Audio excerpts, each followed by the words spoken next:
Okay, welcome back to another Raid Shadow Legends video. So excuse me if I sound a bit different. I'm a bit under the weather at the moment, but I am surrounded by some of my favorite champions in the game, so they could actually give me a bit of powers, not really powers, but to make me feel a bit better while we talk about this brand new fusion freaking champion. So it is a bit odd that Raid actually released this new fusion champion already. Usually people was waiting for like probably next month or something to hear something about the next fusion. It is a fragment fusion as well, so because it's going to be typically easier.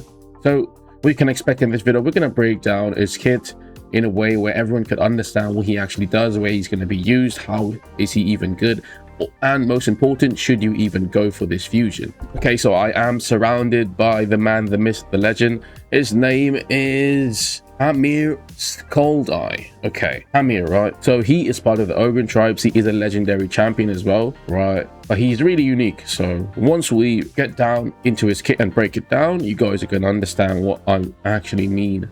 So as I said before, today we're looking at the brand new fragment fusion, of course, around me, Hamir Skoldai, right? At first glance, he might not look flashy, but after breaking down his kit, I actually think he's one of the safest support fusions we've had in a while. He's incredibly easy to build. He brings a full team revive and constant healing, turn meter boost as well, increased speed, and a universal speed aura lead. So let's break down what exactly he does and where he will be the most used or like the most viable, and of course if he's actually worth going for. So my first impressions of this champion is basically Hamir isn't trying to reinvent the support role. Instead, he's taking a lot of proven mechanics and combining them into one really reliable type of champion. Now, if you're expecting someone to carry your account based on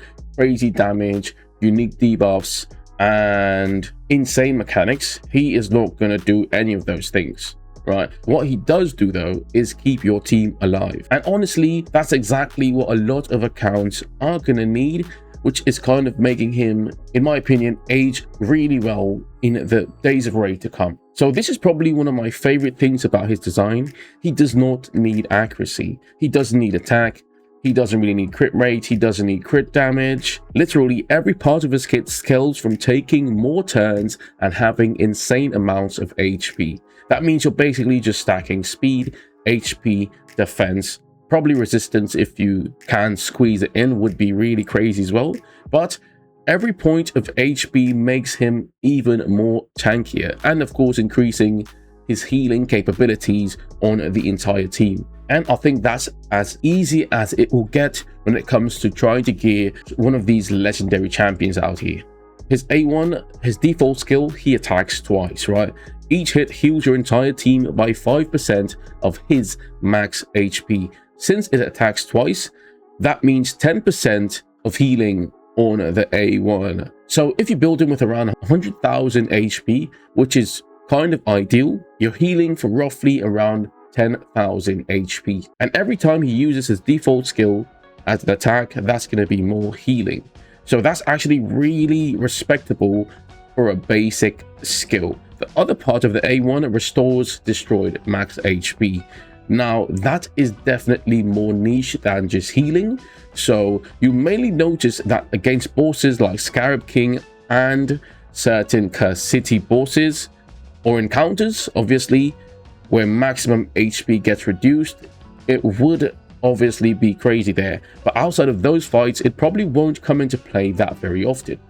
And of course at A2, this is honestly where most of his value actually is going to come. First, he fills everyone's turn meter by 25%, really standard turn meter fill, right? Then he places increased speed and finally increased attack. Now individually they are good buffs, but together they create some of the craziest synergies for the entire team.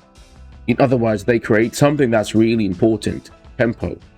Your team immediately gets pushed closer to their next turn and then keeps cycling faster because of the speed buff.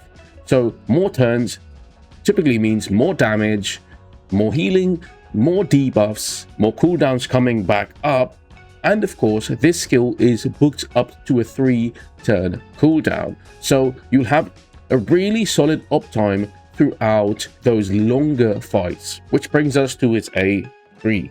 So the A3 is basically his revive skill, right? He revives every single dead ally with 50% HP and 50% turn meter. That's a really solid revive in my opinion. But what makes this even one step stronger is what happens immediately after you revive. He gives the entire team increased defense and strengthen. That means you revive each champion. That means your revived champions aren't just waiting there to die over and over. They're immediately protected. That's something a lot of revivers don't usually do. And of course, that brings us to his passive. Now, I actually think his passive is pretty smart, but normally when someone dies, the fight starts snowballing against you, right? Instead, when an ally dies, Khmer heals himself for 25% of his HP, then he gains 25% turn meter boost. But everyone alive still gets healed and gets turn meter boost as well. So basically, the game is trying to push him back to another turn as quickly as possible, and just so that he could get his revive off even quicker, which means more buffs, more survivability, and more sustain coming down to those fights, right? Which is really safe in my opinion. His aura as well is one of the craziest in Raid, right? He has a 20% increased speed aura in all battles. I repeat, all battles, meaning universal speed auras are always valuable. Whenever you're running in Doom Tower, dungeons, clan boss, city, or in my opinion, the best place, faction wars, you're almost always happier when you go faster. So that brings us to where do I think he is going to be crazy good, right? Of course, this is not going to be new to anyone, right? He's going to shine in the faction wars. I honestly think that's where he's going to be most utilized and probably his best in slot, right? Ogryn tribes really don't have many quality revivers outside of Bellatar, who is a void legendary champion. People are typically not going to have this champion lying around, so that makes most of the players who are actually doing the Ogryn tribes faction wars depend on someone like Gear Grinder. So Khmer is undoubtedly a huge upgrade when it comes to faction wars. In Doom Tower, he's going to be simply excellent, right? Long wave content, lots of difficult bosses, and healing and revives is always a great way to think when it comes to trying to clear Doom Tower wave. Think about how useful Tagore is in nowadays Raid in the early and mid game, and this lad is like Tagore on all different levels for the Ogryns. Curse City probably is one of his strongest areas as well, right? There are so many stages where simply surviving is the biggest challenge. So of course you could carry him to Curse City, and I don't think you would be disappointed. He might not replace certain revivers if you have them, but he will be crazy when it comes to filling specific roles on anyone's roster. Of course, dungeon progression like Dragon, Spider, Fire Knight, Ice Golem, especially for newer accounts, he is gonna come in clutch. And probably the most important area for early game players would be Clan Boss. So I think he will be good in Clan Boss, not because he's a Clan Boss specialist though, but because he will keep traditional teams alive while giving speed, increase attack, strengthen, and of course increase defense. So if you're running an unkillable team or infinite shield setup, it might not affect your clan boss to put him in, but the meta right now for early game is to go first, go fast, explode poisons or HP burns. He could actually fill that sustainability role really nicely. Okay, which then brings us to the other clan boss, Hydra. I think he's going to be usable as well in Hydra, but I don't think he's going to be a meta Hydra champion, right? He's missing things like block buffs, X provoke, decreased speed, or even a cleanse. So while he does bring survivability, he does not solve Hydra's biggest mechanics. In Arena though, I think he will be okay, I guess, you know. Speed aura lead is always really nice, right? And revive as well is going to be insane wherever you go. But he doesn't bring crowd control, he doesn't bring buff strip or really crazy damage, I guess. So I don't see him becoming an arena superstar, but in the early game he's always going to be useful. Okay, so in terms of gear, if I were building him, I would prioritize speed first and foremost, HP second, and defense third. Now resistance is a good substat to pack on him if you can. It would be really nice, but of course, you know, that doesn't really go as good when it comes to what you're trying to gear them out for in the early slash mid. For sets though, there are a lot of sets that will be crazy for him. You know, really protection is going to be great, guardian sets, bolster sets is going to be really nice. You could get stone skin, you could get regen. A lot of survivability sets is going to be really nice for a merciless, even if you could actually stack, which is going to give him some cooldowns a bit. HP is going to get a bit of damage, so you can't go wrong when it comes to gearing the champion. You could even put him in perception, even though he does not need accuracy. You might need the speed somehow, you know, or if you get a good HP set when it comes to perception, he could go in that as well. For blessings, I think it's going to be a bit different though. If he's in your arena lead, intimidating presence might be, you know, the most fantastic one because it boosts the universal speed aura. Otherwise, miracle heal is going to be great for PvE, and of course a crazy option to improve his overall healing. Now he's definitely not perfect, right? He doesn't bring any debuffs, he doesn't bring crowd control, he doesn't bring cleanse, he doesn't bring block debuffs, he doesn't really bring any damage as well. So that's important if your whole team gets stunned and frozen. He can't immediately fix that the way champions like Duchess, Elva, Pythion, and a lot of other champions can.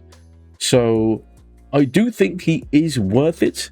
And should you actually go for him, I would say yes, in my opinion. For most players, you would go for him. If you do have Bellator, you might not want to go for him. You know what I mean? If you already cleared faction wars hard and easy, you know, you might not want to go for him as well. Now they are going to nerf faction wars. I've heard it through the grapevine, so that's always something to look into as well. You might not need him that much, but he is one of the only revivers for the Ogryn tribes, which is going to boost his usability by a long shot. You never know what Raid is going to do when it comes to releasing new content, so they could bring faction only bosses, some shit like that, which is going to be crazy. So he can actually come in the clutch on a lot of teams, right? But of course, especially if you're early to mid game, I think you should actually look into his kit and really try to delegate if you think he's going to be crazy, you know.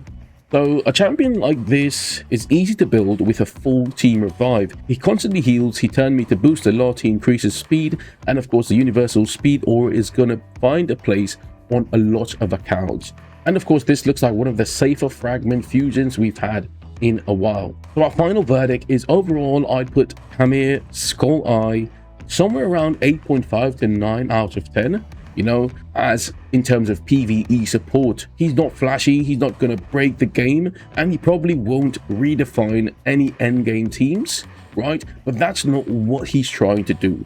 His value comes from consistency, and of course he keeps your team alive. He helps them take more turns as well, and he gives you a really reliable recovery button when things start going wrong. For most accounts, that's the kind of champion you would want on your roster. I guarantee you'll still be using this guy in months to come, or even years down the road. So I hope you guys really enjoyed this video. This was just a quick one just to break down the new Fusion champion and if I think you should go for him, if he's even good. So hopefully I help you guys understand a bit more about this champion. In my opinion, I'm gonna go for him, especially seeing that Klazag is one of my main champions. I'll definitely look into this Fusion on my main account. So hope you guys enjoyed, man. For now, that's it for me, boys. Shinsui out, boys. Peace.